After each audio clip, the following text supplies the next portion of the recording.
All right, Brady. Let's move on to our last presentation of the evening. Brady is a 2-year veteran of the Maine Conservation Corps and of the BYCC. Maybe you'll head to the Maine Conservation Corps after this. He's just done a fabulous job on our northern crew for the past 2 years, last year and this year. And Brady's from Mount Chase. Last year, Brady and I hiked, on Center Ridge and up to, and hiked on Traveler together, and we're having a great time doing plant ID, and I came to be aware of Brady's interest in botany, and was really excited when he picked mycology and mushrooms for his project this year. So, and he's done a great job. So take it away, Brady. Okay, good afternoon. I'm Brady Kaelin. Like he said, I've been living in Mount Chase my whole life. Let me try and set up the screen share ahead of time so it has time to load. Yeah.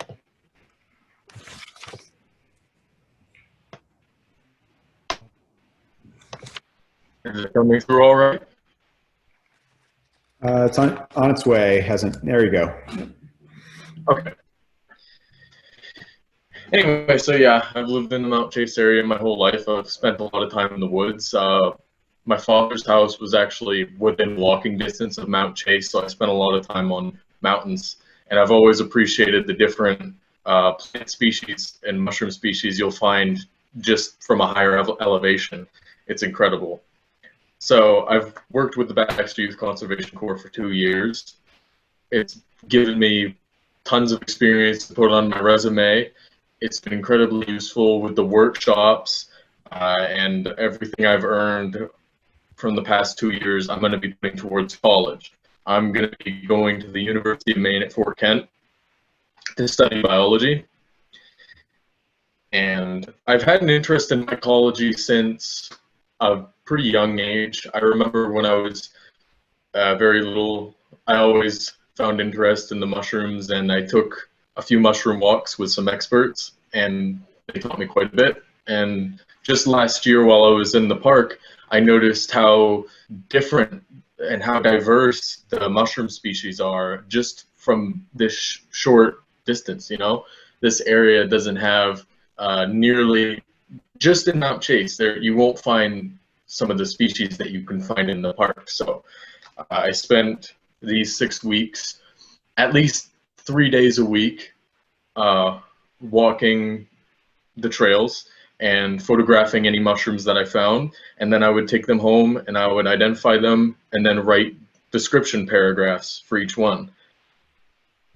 So what you're seeing here on the desktop is some of the, I've already ID'd these, they're in my guide and I'll show them, but it was a log that was absolutely clustered, and this picture was a really pretty one, so I made it my background.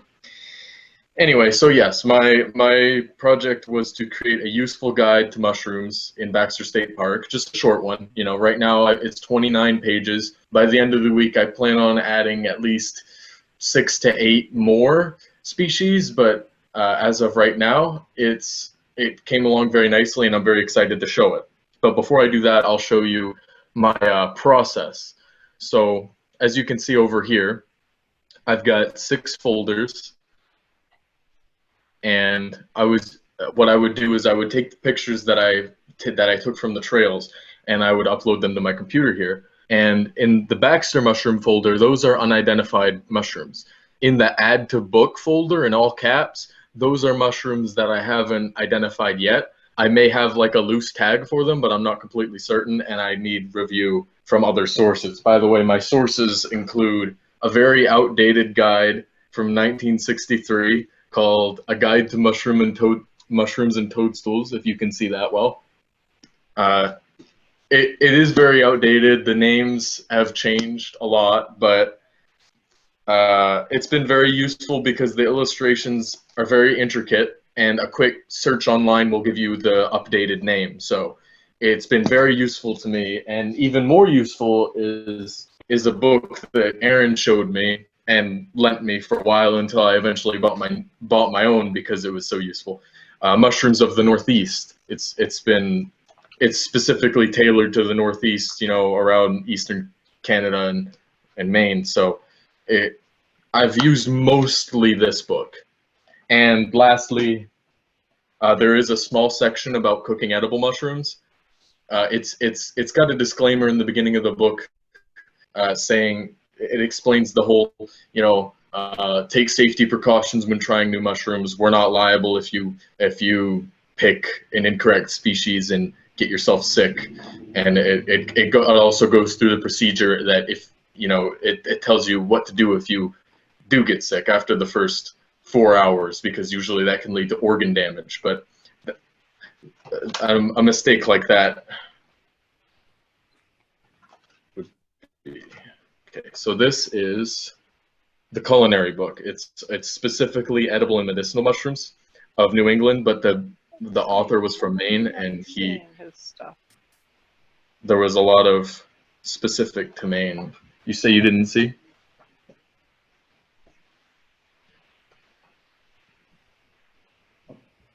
Sorry, yeah, this is Carla. I'm not seeing I'm just seeing your background. I'm not seeing these books. They look great. I've been showing them on the camera screen, my webcam. Oh, okay. But now I'll transition to the computer. So anyway, like I said, I'll show you these are my unlabeled mushroom pictures so far. Some of them I have already put in, and they're just duplicate pictures, but there's a lot of them. I feel like at least 6 or 8 of the more striking ones should be put in the book. So I'll be working on that for these next 2 days. And this next file, this is add to book. These are all uncertainties. Only a few of those remain. I've whittled most of them down here. And these are the ones that I've identified. I mean, obviously, I'm no expert, so this is the best. This is, at least I'll be very close.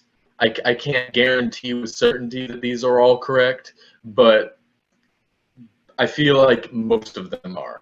I've used a lot of resources, which I've all cited in the end of the guide, and it should be good. I've got, okay, so I'll bring up the guide now.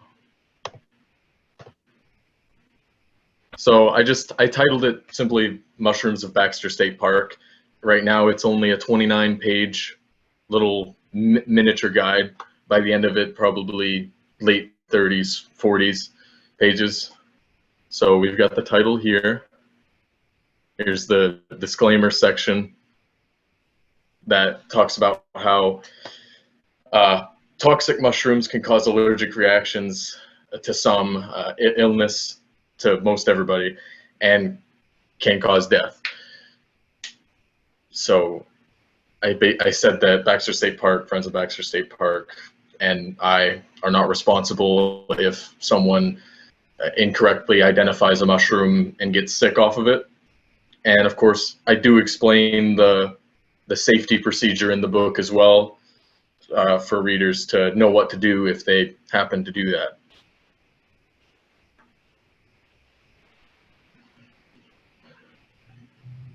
So yeah, I chose mycology because I couldn't find any guides specific to Baxter State Park. So and noticing all the diverse species in there, I wanted to make a catalog of it. So here I've got the table of contents. It's unfinished, but as of right now, that's what it is.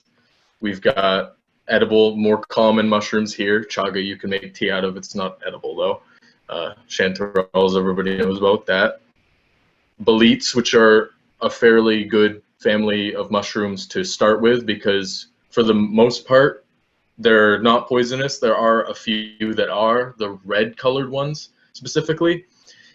In each description here, I talk about the texture, the shape, the color, the time of year they come out, whether or not they're mycorrhizal or saprophytic, which mycorrhizal is basically like a a relationship between the mushroom's mycelium and the trees, which mycelium is the roots of the mushroom, where the mycelium collects water, delivers it to the trees because it can span a broader network than the tree's roots can, and in return the trees will supply the mycelium with carbohydrates. And saprobic means that the mushroom's sap energy, or sap material from decomposing wood. Those are the mushrooms you'll find on rotten logs and stuff like that. Typically, mycorrhizal can be either on logs or in the soil.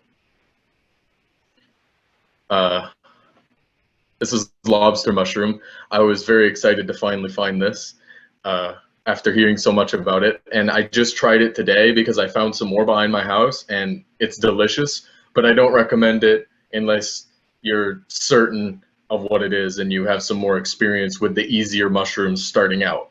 I also will leave little notes on the edible ones about their taste, like in the boletes here, and I also did one with the chanterelles above.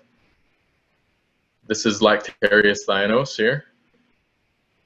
Orange jelly, which I thought was very cool looking. It looks very similar to witch's butter, but witch's butter isn't typically found so far in the Northeast quite as frequently.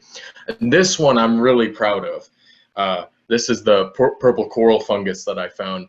It was no bigger than well, you can see the clover comparison and the moss next to it. It was very small. I almost overlooked it, but I got close. It is a beautiful mushroom. It's fragile, and it doesn't really have any edible value, but wow, is it pretty.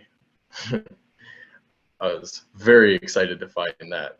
This is a picture of a mushroom I found last year. And I do some common mushrooms here and there, like these common wood mushrooms here. Here's some white clubs. The woolly chanterelles, which are not edible, despite regular chanterelles being edible. These are not. Oh, and here's the Amanita section. So when a mushroom is poisonous, I will label it in highlight just to make it very clear and obvious.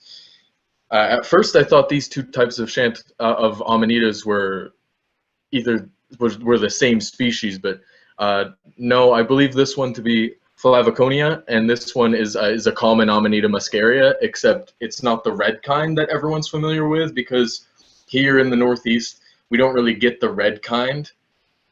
That's more in Europe. We get this yellow kind, which is the alternate variation.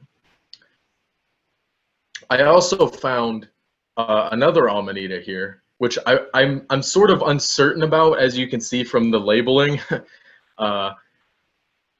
It's the Elongata is a really obscure species. I couldn't find it in any of my guides. I found it online, but I couldn't find very many reliable photos of it. So this is mostly just a guess, which I state very clearly. But I'm assuming it to be poisonous, so it is to be avoided. Anything that I'm not sure of, I put to be avoided or unknown. Here's some very pretty wax caps. Originally, I mistook the two for each other, but after some more reading, I differentiated them. One is very tiny, one is pretty big, about the size of a quarter bigger. This is some coral fungus I found last year during BYCC trail work, and that was actually pretty large. And here are some Rasulas. This one I had to find on Quebec's website, which is Quebec's mycology databanks, where they list all of the mushrooms that have been cataloged. Oh, and here's the clusters that I was showing earlier on all the wood. I took up 2 pages for it just because I had so many pictures to show. Like this one shows detail of the underside and the gills and the tops and the different colors depending on direct sunlight and whatnot. I just felt like it was useful. Most of these are inedible or poisonous or can cause sickness, but I did include some of the edible ones. This one was kind of iffy because the 2 mushrooms look almost identical, but one of them, the larch bolete, shows up under hemlock, and painted boletes will show up under white pine. So, and pine and hemlock were both in this mixed forest, so I wasn't completely sure which one it was.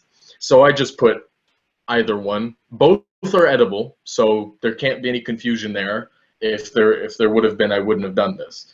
But they're just so similar. I figured it would the sweetless would be okay to do that.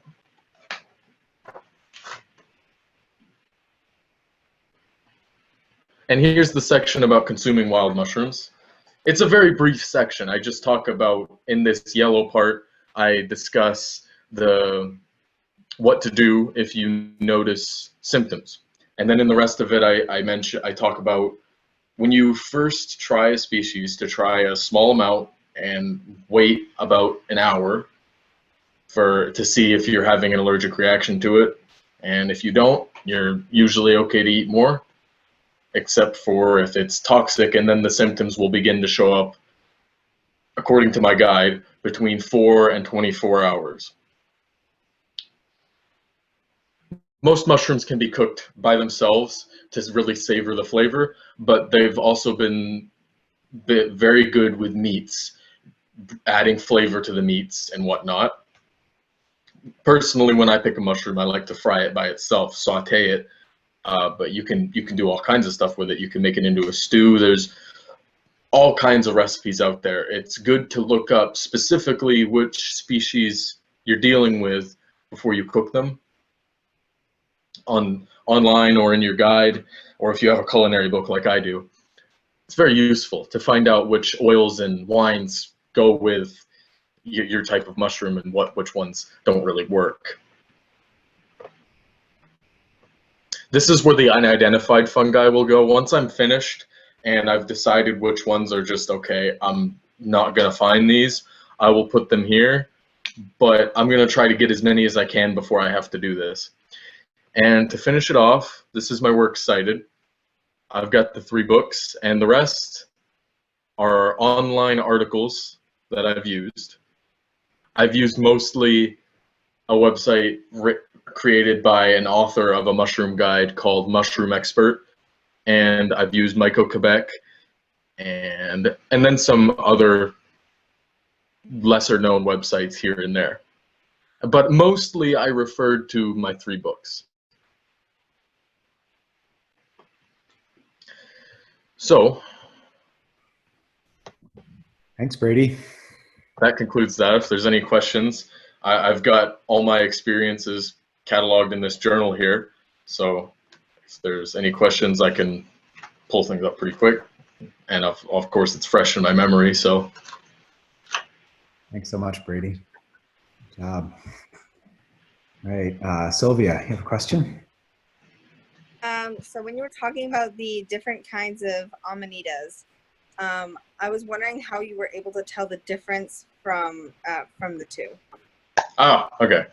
So if you saw, the Amanita muscaria had white warts on it, and warts are those little dots you see all over the cap. And the Flaviconia had orange warts, orange to yellow. So that was the big giveaway. And there was also some differences with the stipe. I believe one of them had residue left over from when it was just a button, and then the other one doesn't. Amanitas are also easily identifiable, obviously from the bright color, but there are some that don't, like the Destroying Angel and the Death Cap, which are both to be avoided. One very common identifier is the ring. They usually, any that I've seen have some sort of ring around the stipe. It's usually about as big as your finger, looped around. And of course, there's the bright color. So most of the time, they're obviously to be avoided, but sometimes you have to be very careful because they can be confused. Yeah. Ellen. So, Brian, I really follow mushrooms a lot myself, and I'm in southern Maine, and we've had spells of really dry weather and then a few spells of wet weather. So I think there's been more rain up in the park than there's been down here. But were you able to find mushrooms during the entire period? Because I've gone through some very dry mushroom spells this summer. How about you up there? I've had tremendous luck. I've found different kinds of mushrooms every single time I went. I photographed at least 10 per week, most of the time more. And even during our dry spells, I was able to find things. There was only one day where I didn't find anything new, but there were still tons of mushrooms everywhere. I just already had them all. But yeah, it's been an excellent season. I've been very thankful for that. I've eaten tons of safe edible mushrooms. I've had boletes, and I just had lobster mushrooms, and I've had chanterelles. So far, I'm excited for the fall. Hopefully, it's a good year for bluets. Just one more. So that's a beautiful picture you have on your screen. So what were those mushrooms on the screen? You might have said what they were, but where you've got the moss that are just covered. And I apologize if you said it. And oh no, I forgot to mention here. They're called. Okay, it's kind of a funky word. The first one is Mycena, Mycena, and the second word is Leaiana. So Liana, I'm not sure, but there's a lot of vowels. and where did you see that? I found that on the Elbow Pond Trail, actually, and it was quite the shock. I mean, the pictures don't do it justice. It was filled. But they're inedible, but they're just pretty to look at. Okay, yes, but it was gorgeous. Thank you. Sure. Thanks. Other questions? Brady, Sarah. This is probably a stupid question, but does the lobster mushroom taste like lobster? It doesn't taste like lobster, but when you pick it, it sure does smell like it. It smells very fishy, and I didn't mention it, but lobster mushrooms is very interesting because they're actually Lactatorius mushrooms, usually, sometimes Rasulas, I've been told, but the lobster mushroom itself is actually a parasite that gets into the Lactatorius Dianos and turns it red like that, and it makes the flesh very meaty and actually tastes better than the mushroom did before. It's safe for us to eat, but not safe for the mushroom itself. The mushroom starts to die, but yeah, it smells very bad at first, and then when you cook it, it starts to smell good, and then you eat it. It's probably my third favorite mushroom. It tastes really good. Thank you. It was really Nice. Other questions? Brady, I don't know if you got into this or not, and I can't remember if you and I talked about this. If we did, can you talk a little bit about the guidelines for collecting mushrooms in the park? And if we didn't talk about that, feel free to punt it back to me, but I'm sure there are people wondering if they can go and pick their own and what the guidelines are for that. Well, from what I understand, I will give it back to you because I don't know, I don't remember everything, but from what I understand, you are allowed to pick mushrooms. You're not allowed to dig up the soil, so you're not supposed to harvest things like ginseng. Ginseng's illegal anyway to harvest in Maine. But as for mushrooms, I recommend you leave a few. You don't take everything, but yeah, you're certainly allowed to harvest. I think you're spot on. Yeah, personal use, no commercial. You can't pick them to sell, but you can pick them to cook and eat in the park. Yeah, and edible plants as well. Okay, other questions? No? Great job, Brady. Well done. Thank you. I do want to read a couple of comments. A few people wrote into the chat that it's just an excellent piece of work, both your field research and your written piece. And several people are really excited to see the guide when it's finished. The scale, you talked a little bit about, there was a suggestion about scale markers in photos, because you mentioned one was the size of a quarter, and that was actually pretty big compared to the other species you'd been comparing it against. So they really, it's amazing how tiny some of these species were that you were IDing. But did you need to use a ruler or scale, or what were the tools that you used mostly in ID? Well, usually, sometimes I would measure them if there were two very similar species and I wanted to differentiate them. A lot of the typical range, since I wasn't finding a bunch of the same, like for the rare ones, I went off of book measurement. There were, this book in particular has ranges for just about every mushroom, like 3 to 9 centimeters, you know, stuff like that. But in the pictures, sometimes if I find something that could be misunderstood by the picture, if there's nothing around to reference, I'll stick my hand by it or stick my boot by it. But those didn't end up in the book. Those are just for my reference later. Yeah, great. Thanks, Brady. Sure. All right. Any other final questions? Thank you all so much for joining us tonight. This was a lot of fun, and well done, all 4 of you who presented this evening. Thank you so much.